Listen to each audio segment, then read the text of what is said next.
home service tayo guys sa Mandaluyong.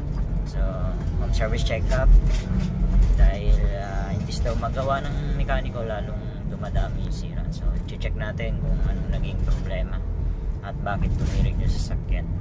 Dito na tayo sa EDSA. In 200 meters, take the exit on the left toward Rockwell, JP Rizal. Take the exit on the left toward Rockwell. In 600 meters, merge onto Estrella.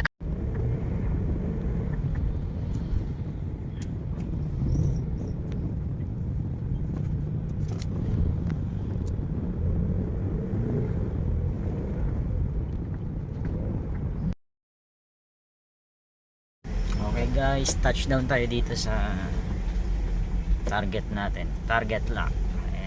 Ito ang i-check natin. So tumirik daw, dito na dinala, hinatak.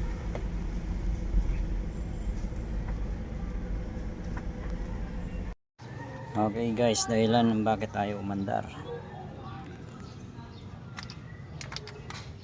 putol guys ang ating rocker arm shafting. So dahil kaya naputol, lost threadan ng cap.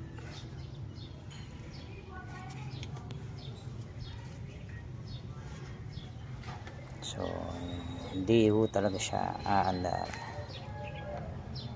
maghihingalo lang siya.